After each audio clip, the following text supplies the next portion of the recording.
202 લોકોના DNA test લેવામાં આવ્યા છે। વિમાન દુર્ઘટનામાં વધુ એક મૃત્યુના અહેવાલ આવી રહ્યા છે। વધુ એક મૃતદેહ મળી આવ્યો છે।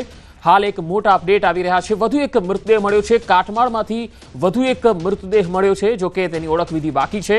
મૃતદેહને પોસ્ટમોર્ટમ માટે સિવિલ હોસ્પિટલના પીએમ રૂમ ખાતે મોકલી દેવામાં આવ્યો છે। હાલ એક અપડેટ આવી રહી છે। અત્યાર સુધીમાં 268 લોકોના મૃત્યુ હતા, પરંતુ વધુ એક મૃતદેહ કાટમાળમાંથી મળ્યો છે। અને જે જગ્યાએ આ પ્લેન ક્રેશ થયું હતું મેઘાણીનગર, અને જે હોસ્ટેલ હતી મેડિકલ સ્ટુડન્ટની, એ હોસ્ટેલ ઉપર આ ક્રેશ થયું હતું ને તેના કાટમાળમાંથી વધુ એક મૃતદેહ મળ્યો છે। અને આ મૃતદેહની ઓળખવિધિ હજુ બાકી છે, પરંતુ આ મૃતદેહ મળી આવ્યો છે। તેને પીએમ અર્થે સિવિલમાં લઈ જવામાં આવ્યો છે। વધુ એક અપડેટ પણ આવી રહી છે, તેના પર નજર કરીએ તો અમદાવાદ વિમાન દુર્ઘટના મામલે એક મોટા અહેવાલ આવી રહ્યા છે। અને આ અહેવાલ મુજબ 268 લોકોના પોસ્ટમોર્ટમ થઈ ચૂક્યા છે।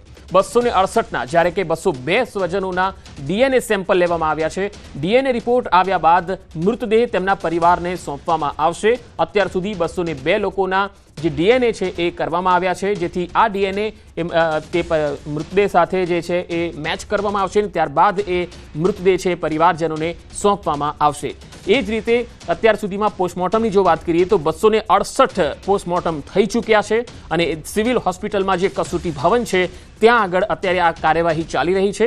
ડીએનએની પણ કાર્યવાહી ચાલી રહી છે અને તમામ અપડેટ માટે સિવિલ હોસ્પિટલ તરફથી 2 હેલ્પલાઇન નંબર પણ આપવામાં આવ્યા છે। આ હેલ્પલાઇન નંબર પરથી પણ આપ વધુ માહિતી સિવિલમાંથી મેળવી શકો છો। પરંતુ હાલ પરિવારજનો જે અત્યારે ત્યાં પહોંચેલા છે, મોટાભાગના પરિવારજનોએ પોતાના ડીએનએ જે આપી દીધા છે, ડીએનએ ટેસ્ટ માટેના સેમ્પલ છે એ ત્યાં જમા કરાવી દીધા છે, જેથી તેમને જલ્દીથી જલ્દી જે મૃતદેહ છે એનો કબજો મળી શકે। 2 દિવસ જેટલો સમય કદાચ હજુ લાગી શકે છે, કારણ કે જે લોકોએ આજે આપ્યા છે એમને પરમ દિવસ સુધી મળી શકે છે।